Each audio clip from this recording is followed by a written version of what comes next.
What's up, y'all? It's Drewski, and I've teamed up with Mountain Dew to produce a hilarious new basketball podcast called The Dew Zone with Drewski. Learn the backstories of your favorite ballers and celebrities like Jamal Murray, Taylor Rooks, Asia Wilson, and many more. You won't want to miss this. Listen to The Dew Zone with Drewski on Apple Podcasts, Spotify, and wherever you listen to podcasts.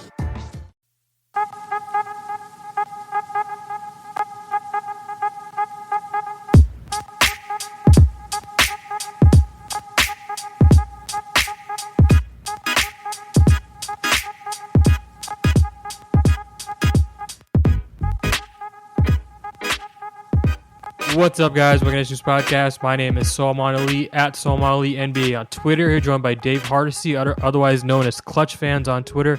How you doing, man? Good. How about yourself, man? I've been all right. It's been quite a while since I uploaded a podcast. It's good to be back. It's good to be back on regular uploading schedule.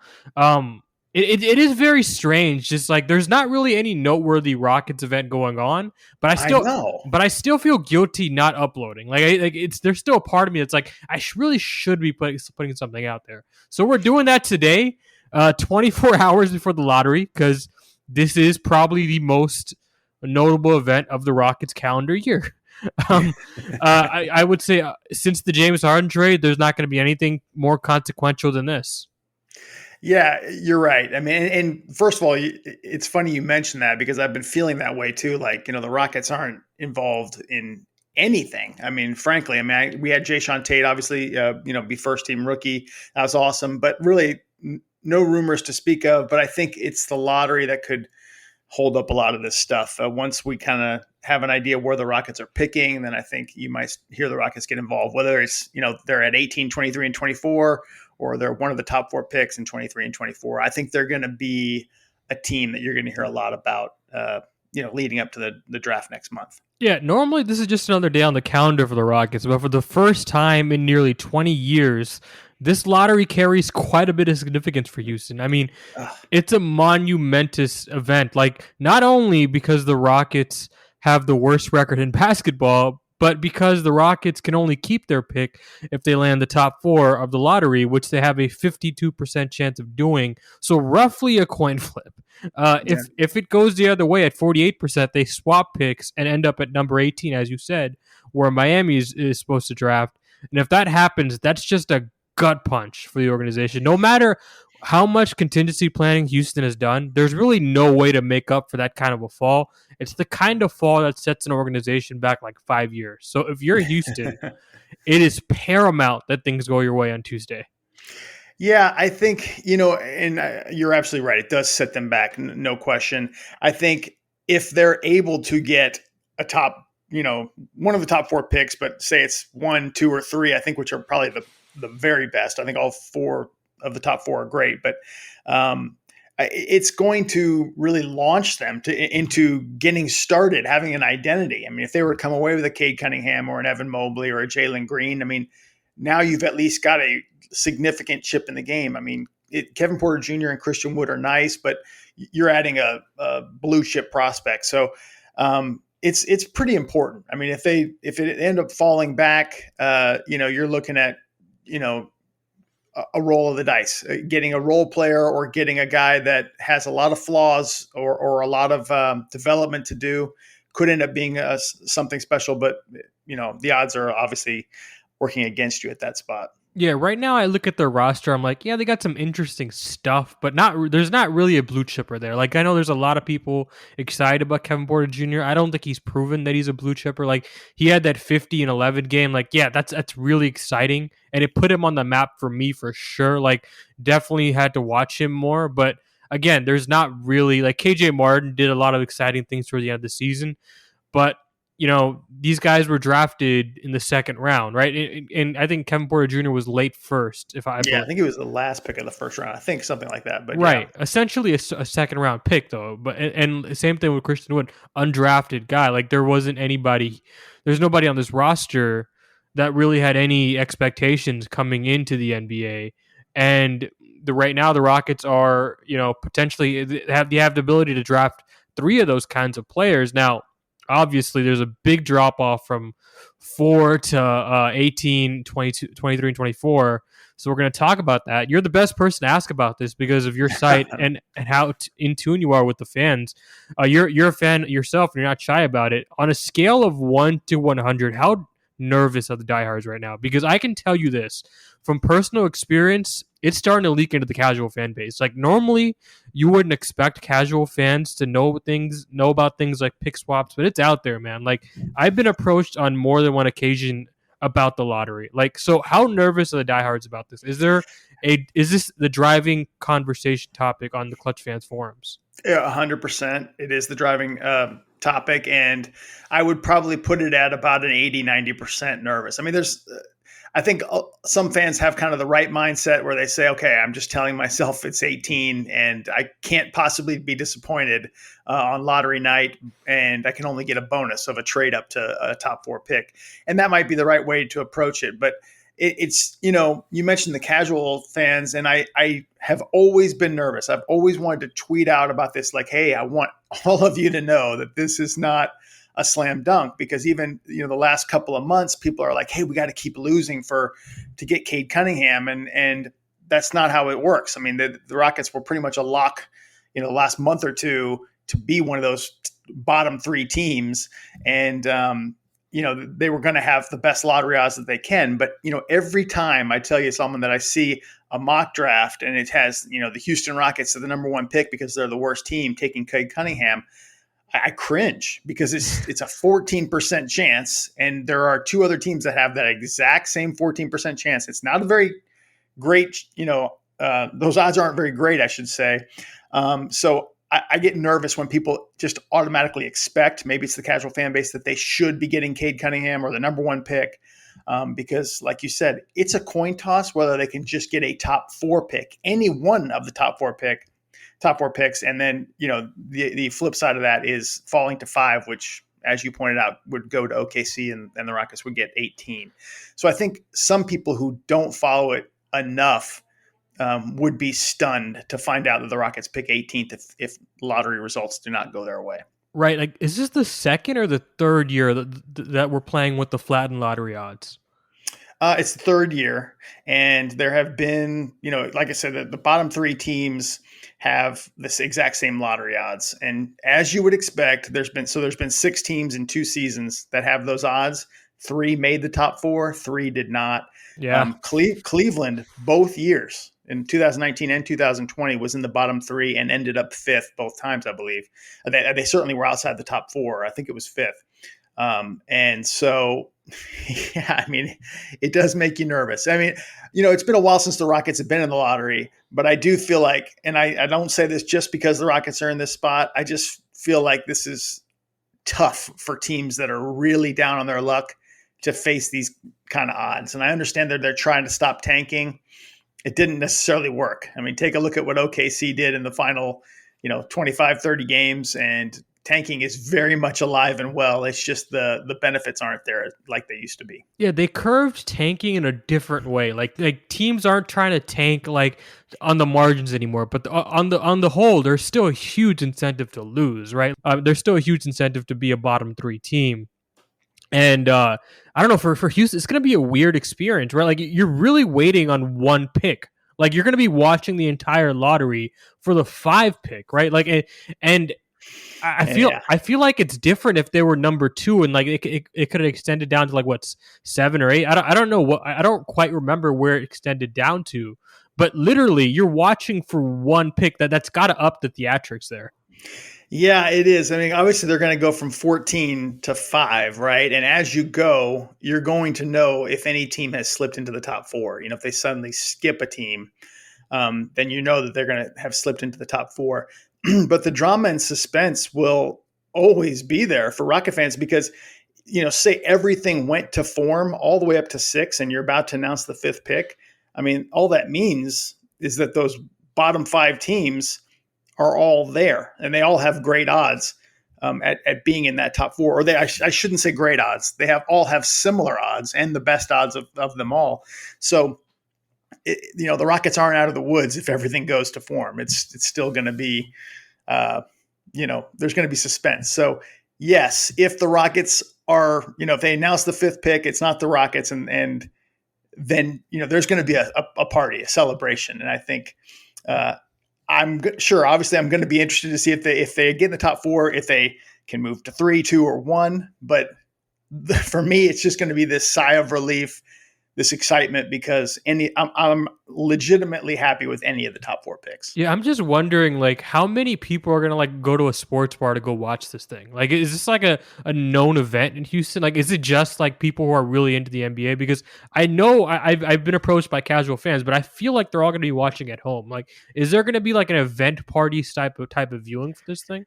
I don't think so. I mean, I may be wrong. I have not heard of anything like this, and maybe I think the diehards could do it for sure. Yeah, but you would think so, right? Right. But I think it would take, you don't have to be as diehard to do that for the draft, because the draft is this great big event. Right. But the lottery is, it's done in 2 minutes, if not less. And so I'm just not sure if you would see it as a huge fan event. The Sixers did something like this with the Ricky Sanchez folks, right? Like they had a similar pick swap situation, and they were all stressing about it up until the lottery day, and they had a lottery party, I believe. I think this is the party where they hung up that Hinkie banner, if I'm not mistaken. That might have been the year after or the year before, but it was around that time where the Sixers fans were all getting together. And I believe they had some sort of lottery party. I don't know. I feel like there should be some sort of event. Like, I don't know, if I'm a fan, I would definitely want to go to something like this, even if it's only 20 minutes, because it's just such high drama. And to get that 5 seconds to celebrate with another fan, like if it lands Houston ways, that's got to be such like the euphoria there. It's got to be amazing. And especially if they were able to get the number 1 pick, it would be a huge event. I mean, it would be something that you would want to, as far as a diehard Houston Rocket fan, you would remember where you were when you saw it happen. I mean, that's how I felt when they won the number 1 pick with Yao Ming. That was completely surreal, and I was kind of stunned and numb for a second, and it was just a shock. But and I think it will be as well in this case. But there's just so many different emotions in this one. I don't ever remember the Rockets being in a situation where it had to unfold in a certain way, or they essentially lose their pick or fall way back. So, I mean, there have been some teams like this. I think in 2003, Memphis had traded their pick in an Otis Thorpe trade years before, and they needed to, the only way they could keep that pick is if it was the number 1 pick. And, that which would have been LeBron James, and they ended up getting the new number 2 pick, which went to Detroit as a result. But to me, it's just high drama for the Rockets, and it would be a huge blow to the Rockets if they end up falling to 18. But it's going to be a blow to OKC if the Rockets get in the top 4 as well. I think they counted on this swap. Certainly by midseason, they're like, "Wow, we're going to get a great pick from Houston," and for them to just get nothing out of this swap after building up that suspense or expectation, I should say, for the last few months. I think that would be a tough blow to OKC as well. Yeah, I remember asking someone like diehard about this, right? Like, if the basketball gods were to come down right now and guarantee you get the 4th pick, right? Like, no questions asked. You don't have to go through with the lottery, but you have to dispose of any chance of getting 1 through 3. And before I could even get the question out, I take the 4 pick. I'll take the 4 pick. Yes, it is like that. It is like that. Like they're just the relief of keeping the top 4 pick is so high right now. And the thing is, you're going to get a good player at 4. I mean, you're going to probably get Jalen Suggs, or if you wanted to go for a defensive wing, you could go Kuminga. And so I think you're going to get a very good player, a player of the caliber you're not going to be able to get at 18. So yes, I would take that. I mean, if it was available, I would jump at it. So yeah. So I'm someone who only watches the tournament up until my Cougars get eliminated. I'm normally not a big college basketball guy. I normally just read up and watch videos of the top prospects like 2 weeks before the draft. Like, you're kind of the polar opposite. Like, you're a draft nerd. Like, you love talking college basketball prospects. So I know you're pretty excited about the prospect of Houston having 3 first-round picks this year.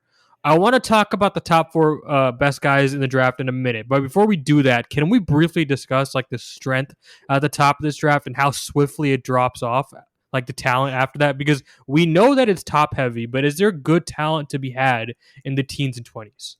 I do think so. I really do. I think there's obviously, to be honest with you, I like a lot of the guys in the 6 to 15 range. There's a handful that I would prefer not be on the Rockets, and a handful that I really would love to get. I mean, for example, I like Scotty Barnes. I think Scotty Barnes is a guy who could have a Draymond type of impact in the game. I mean, he's not.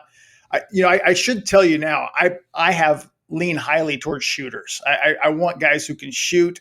I think, not to belabor the point, but you look at Gobert and Simmons, and we're seeing this front and center in the NBA right now. If you can't shoot, you better be incredible, phenomenal at a bunch of other things.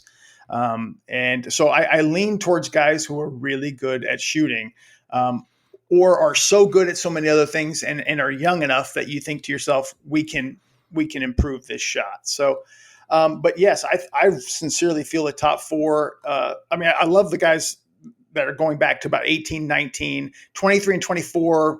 You're still going to get some solid players, but let's see how the draft unfolds, who slips through the cracks.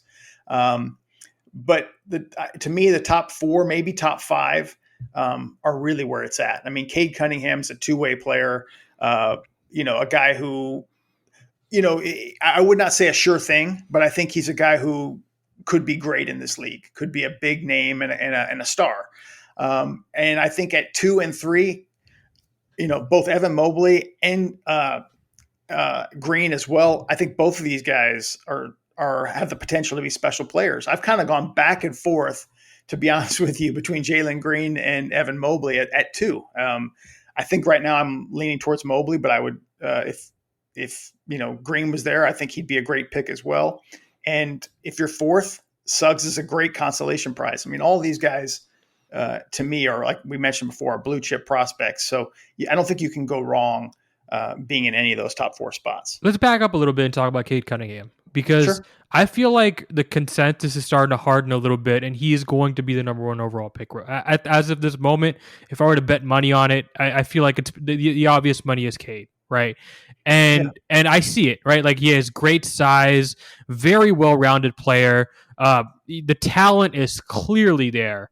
And I see a lot of Luka Doncic comparisons. I don't quite see that. Like, for me, and I don't know if you see this, he reminds me a little bit of McGrady.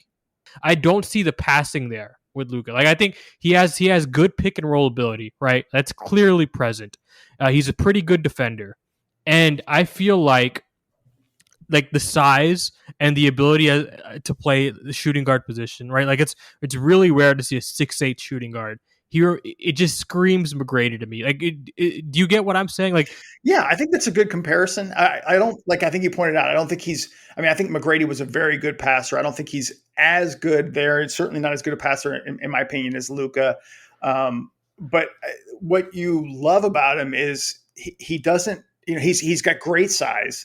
I think he's 6'8", and he can play both ways. I mean, he's a guy who, he's drawn some comparisons to Ben Simmons. I don't think he's as good defensively as Ben Simmons, but he's very good defensively. He's not going to be a guy, a ball dominant player that is a liability on the other end of the floor. And that's huge.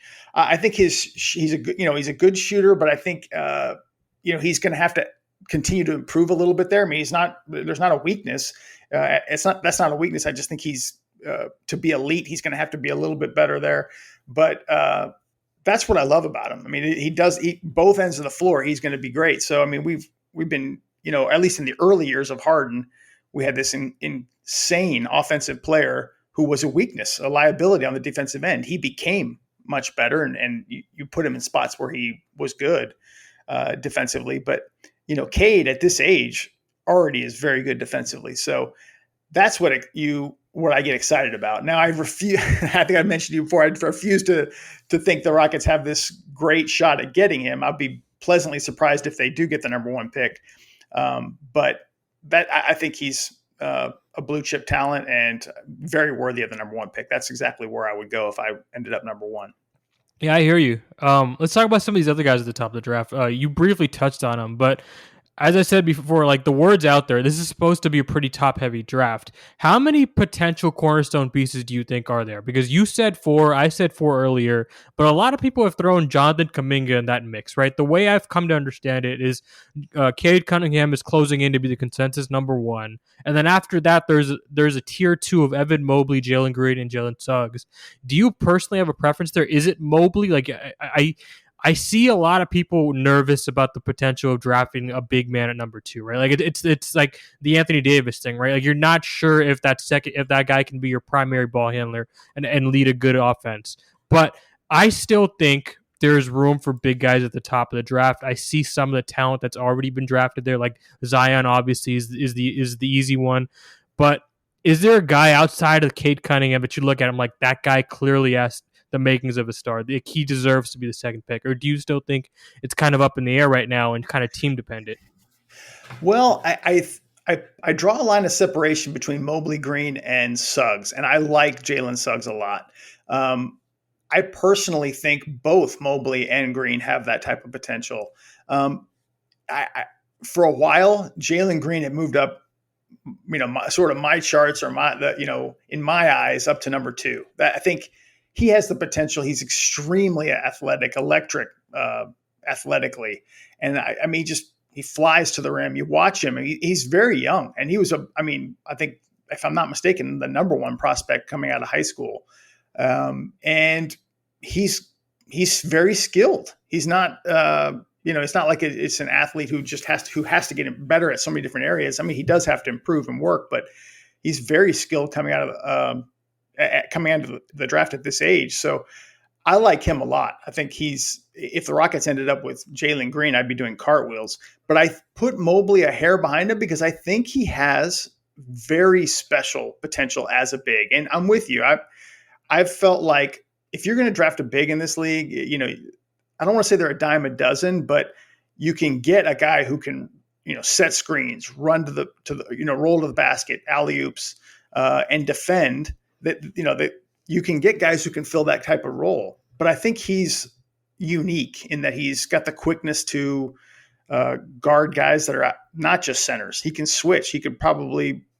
He has plenty of size, so you wouldn't call it small ball, but I think he's got the quickness and the speed and the smarts to be what you would call a traditional or a small ball center, a guy who switches and can run in fast lineups. So I like him just a hair better right now than Green at 2. But to me, those 2 guys, Green and Mobley, are 2A and 2B.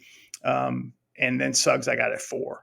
And as far as Kuminga is concerned, I think he's got enormous potential, but I think you would be disappointed on a team that's rebuilding at the very bottom to roll him out there and expect some sort of impact. I think I don't want to call him a project, but I think you're going to have to be patient with him. It's going to take a year or 2 for him to start to blossom. But I mean, he's, drawn some comparisons as far as his defensive ability because of his size to a Kawhi Leonard type of player. But like I said, I think you'd have to be pretty patient with him as he develops.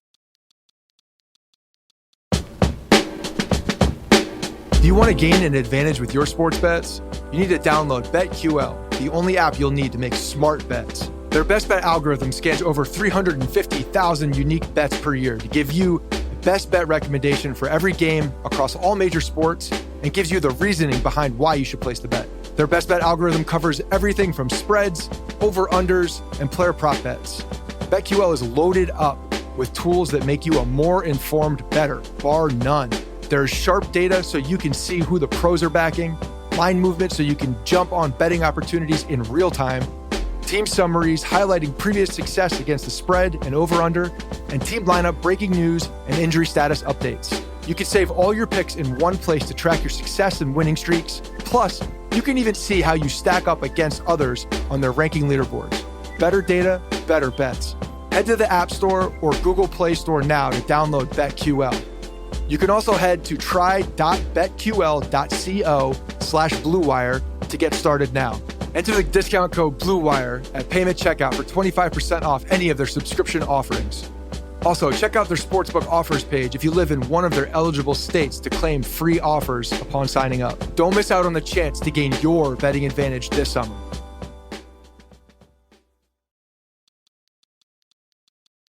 Yeah, the floor seems to be lower on him than these other prospects, right? And it would be interesting to see a team take a swipe at him because it's kind of a gamble because this top four is kind of hardened around these four guys, right? Mobley, Cunningham, Suggs, and Green. And I feel like if a team were to reach out and grab Kuminga, it would definitely be a story. It would be a ballsy thing to do. I would probably, I would probably differ with you. I'd probably take Green at number 2, but Jalen Suggs, it wouldn't surprise me if a team decides to take him at number 2. Interesting. So where would you put Mobley on your Rockets top 4? At 4? No, if I were the Rockets, I would play it safe and take Mobley at 3. Okay. Right, but and Suggs at 4. Yeah, but there's just a part of me that just really likes the idea of Suggs as an NBA lead guard. Oh, I think he's going to be great. Yeah. I mean, I don't think it's not an exact comparison, but somebody kind of called him a poor man's Chris Paul, and that he's going to be a solid leader. He's not the playmaker passer, quite that Chris Paul is. So I don't want to make that kind of comparison in that regard. But I think he's a guy who is probably going to be in the league for a long time and be very good, very solid. And he's been on a winning program. He's been the leader of a winning program. I'm doing cartwheels as well if I get Jalen Suggs. I mean, like I said, you asked if I would take just the 4th pick right now, and I would, and that's who I would take there most likely if things went to form. So I'd be thrilled with Jalen Suggs. I just think there's a dividing line just a little bit, because I think if you get one of those top 3 picks, if everything goes to form, I think those guys have a little bit more special potential. And again, I may be wrong, but I think Jalen Green has special potential. I think Mobley does as well, as far as being a modern day big. And we've talked about Cade Cunningham. So I just think that those 3 are just a cut above. But I love Jalen Suggs if the Rockets ended up 4th. Yeah, I just wouldn't be surprised if a team took him at number 2 or 3. Is what I'm saying. I don't. If I were to guess, I think he's probably going 4. But I would not be surprised if someone takes him at 2 or 3. It's certainly, and obviously workout's going to play a big role. I wouldn't be surprised if somebody falls in love, they could may trade down a pick or 2.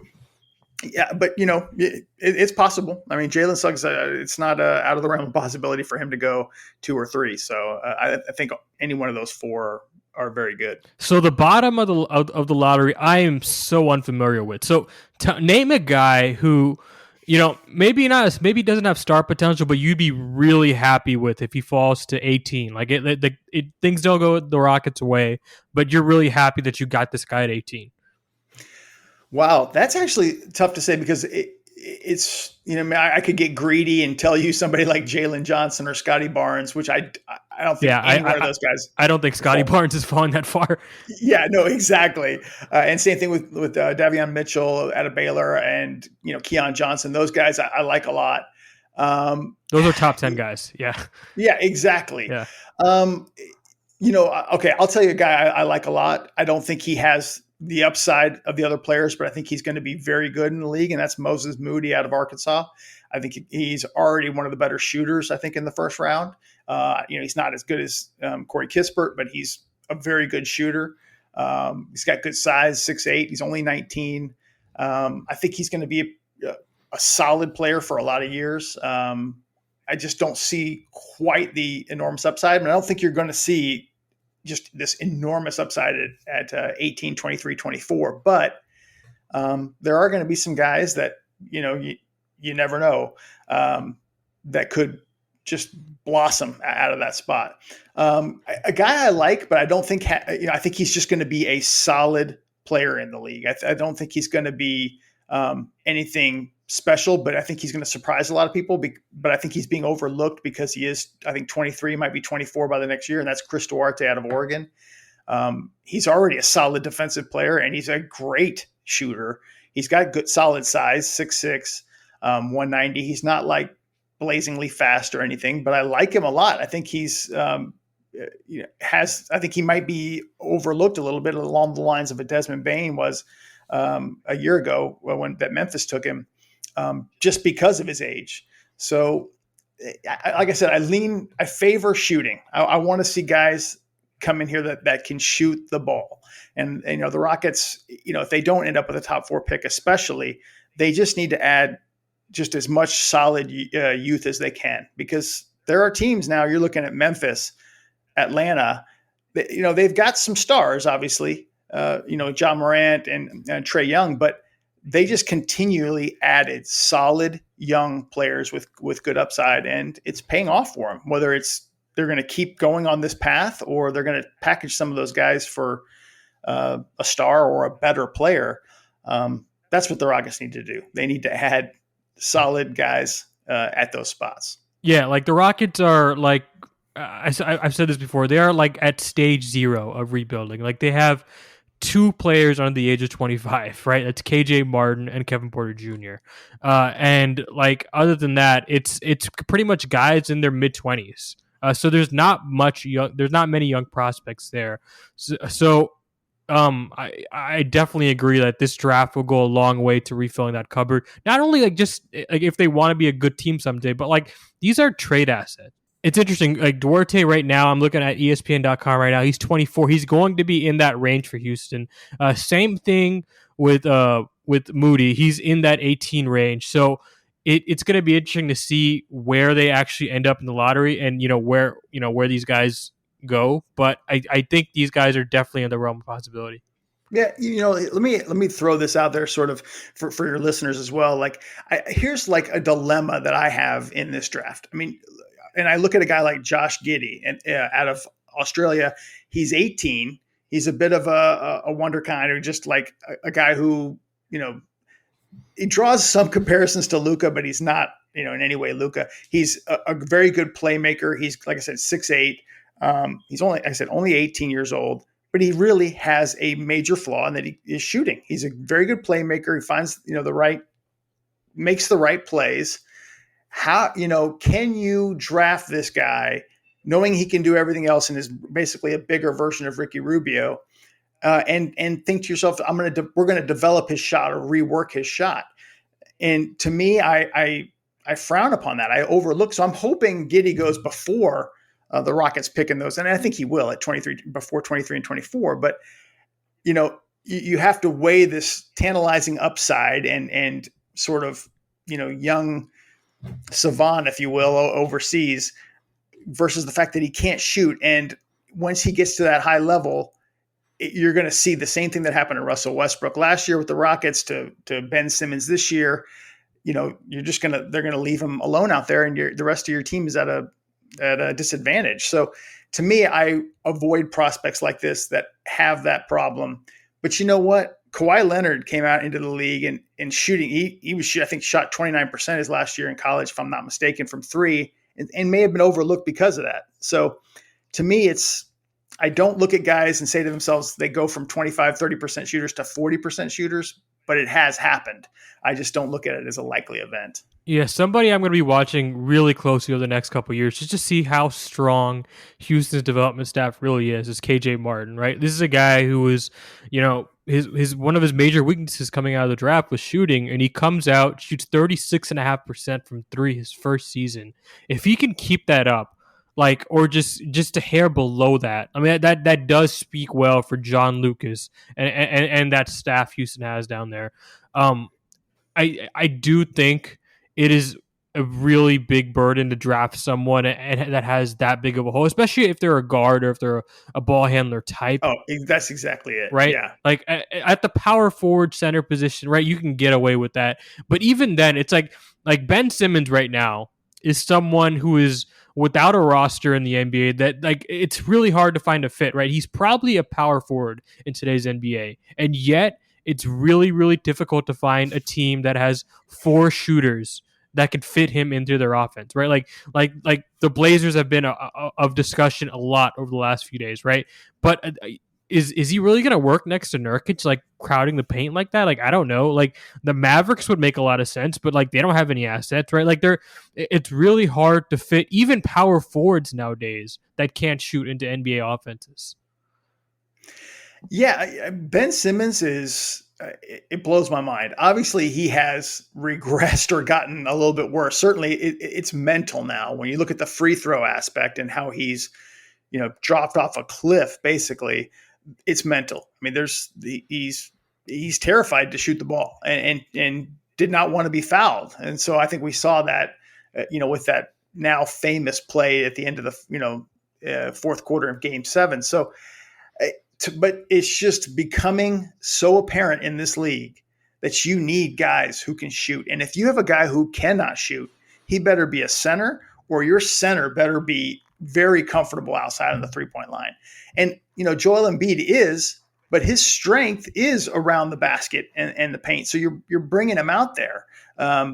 You're not putting him in his sweet spot. So, Philly's got a very tough decision to make. I don't envy Daryl now. I mean, for them to go from a position where, if they had just sweetened the pot a little bit, they could have got James Harden and been free of that contract, to now, Ben Simmons is still a good player. Teams would want him, but do they want him on that contract? 4 years, 100, I don't know what it is, 40 plus million left.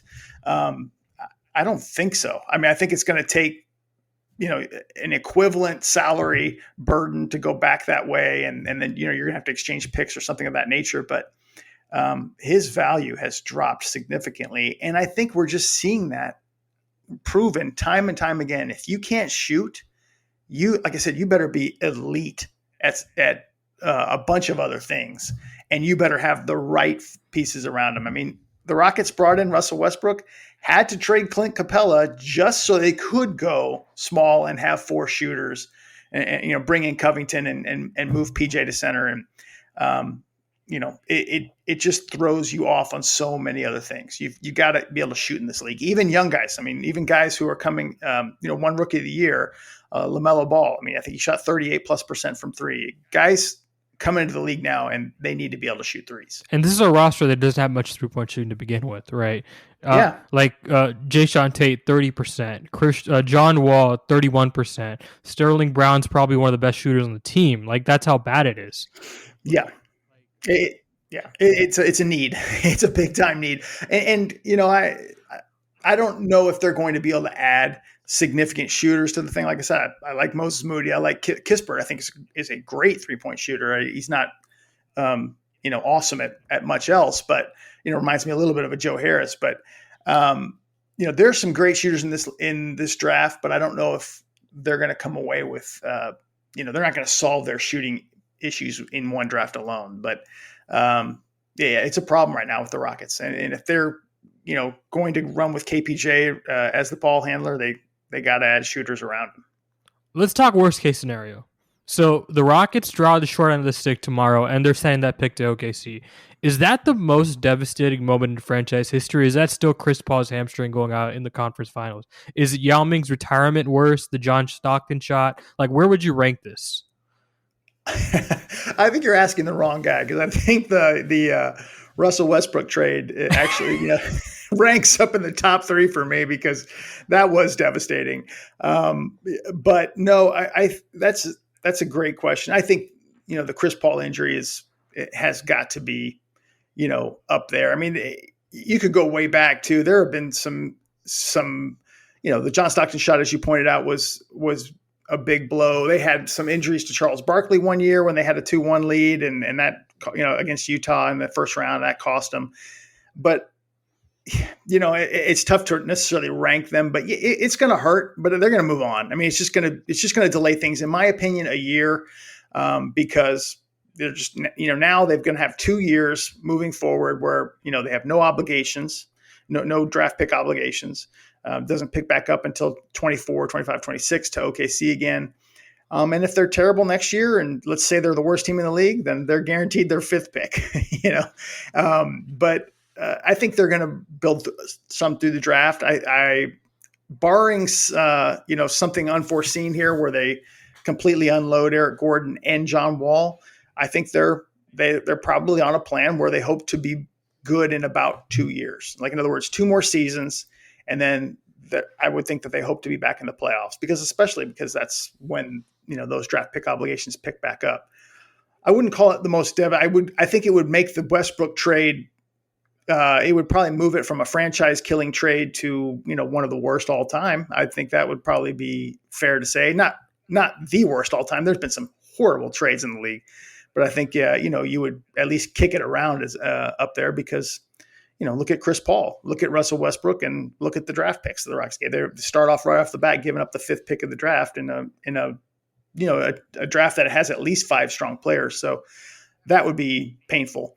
This was supposed to be a throw-in pick. Like I want to remind guys. Expected this to be right. This was going to be nothing. Yeah, they weren't going to swap this. I mean, OKC was going to be terrible, and the Rockets were going to be good this year for sure. I mean, who thought Harden and Westbrook would both be traded before, as the season started? And D'Antoni and Darrow would leave. Like that. There needs to be a book written on this offseason for Houston. Just everything fell apart.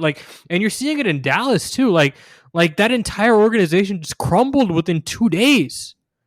The Dallas thing blows my mind because you would think they would say to themselves, given Luka's age and everything, and they came so close to winning that series that, hey, things are looking good. But obviously there's internal strife. And you know what? They are in the exact same boat that the Rockets were in, and every team that has a special elite talent is in. I mean, that Philly's about to be in because Joel Embiid is going to start calling the shots. And what do you know? Who's the GM? Daryl Morey. He's going to be in the exact same situation. And he's, he might be forced to trade Ben Simmons because Joel Embiid's like, if you don't, I'm not saying that's going to happen, but it's possible that he could wield his star power. And that's, in my opinion, what's happening in Dallas as well. Luka's wielding his power. Cuban and everyone else knows that he controls things because he's that valuable to them that, if he doesn't like his coach, the coach is gone. If he doesn't like, the GM's gone. So, I think the Rockets got blasted a little bit for giving Harden so much, but it's not abnormal in this league at all. Any team would do the exact same thing. Did you see the quotes coming out of Philly yesterday? That was unbelievable. I mean, I couldn't believe Embiid said that. I couldn't believe Doc Rivers said that. I mean, you just don't see. And Doc had to come and clean it up today. He came in and said, I think Ben Simmons can improve. I think, there's a bunch of areas of his game he can improve. He had an entirely different tone just last night. It was nuts. It was nuts. And all Doc had to say was, yes, of course, I think he could be, point guard of a championship team. I believe that, wholeheartedly. And instead he said, I can't answer that, or I don't know. I don't remember the exact answer, but basically did not give him a vote of confidence. And those Philly fans are far from forgiving. So I don't know what's going to happen. I anticipate that he'll be traded. I think he's elite defensively. He's a very good playmaker. He's got great size, but that flaw is so enormous. He is deathly afraid to shoot the ball, and it's not just threes. I mean, for him to not have developed at this stage of his game some type of threat, as far as being a shot maker, that there's really no excuse for it. Yeah, and at the same time, their franchise is still in so much of a better place than they were last year. The amount of floor spacing, the crunch they had last year with Al Horford and playing next to Embiid it was nuts. And it was just, and yes, they have a lot of questions to resolve this offseason. I hope they resolve it. God, I love Philly fans. Those guys are out of their mind. But they're definitely in a much better place than I think it feels right now. I think it feels like the end of the world, but you have Darrow at the helm, right? And if you're a Sixers fan, that should make you feel a lot better.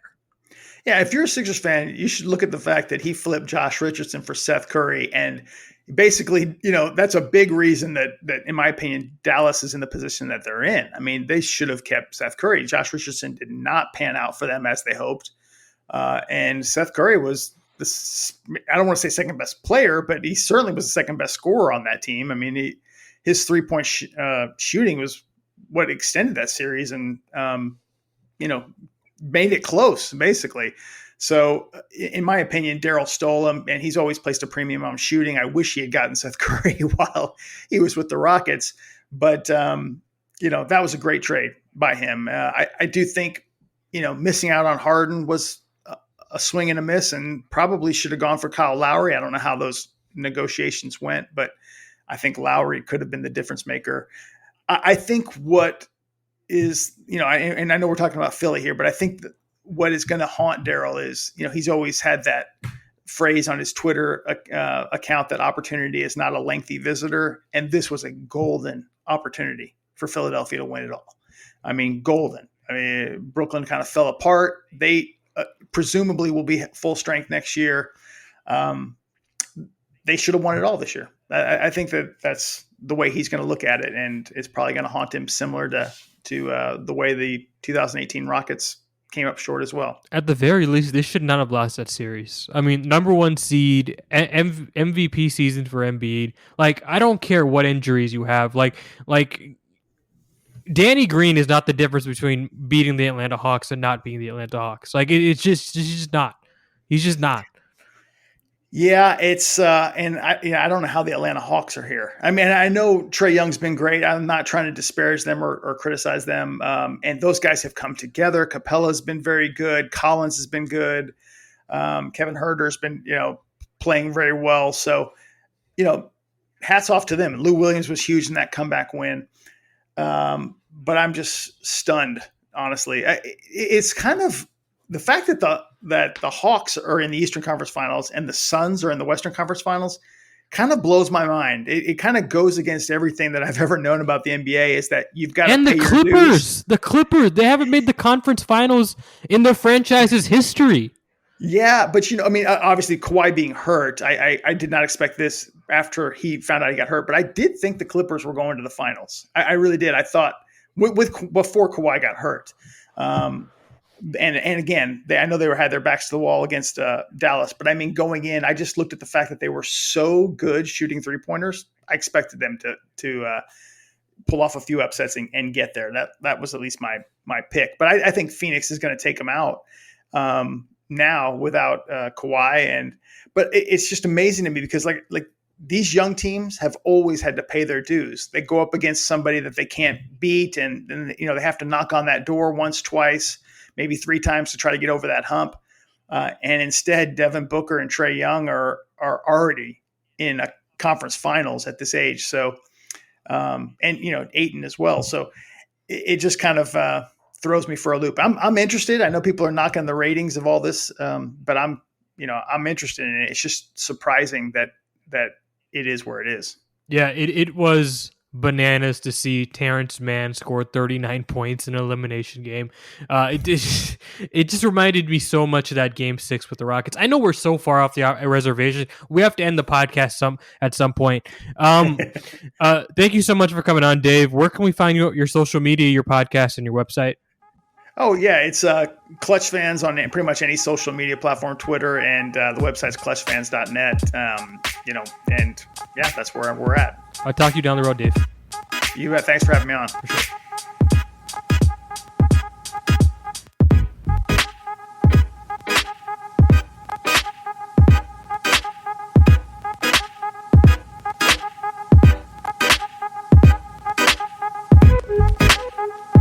The economy is made up of real people doing real stuff, and it affects everything. Which you obviously know since you're a real person doing real stuff. Marketplace is here to help you get smart about everything beyond the what of the day's business and economic news. We dig into the how and the why with the real people driving our economy. From big tech and interest rates to small businesses and what's happening at the Fed. Marketplace breaks it all down so you don't have to.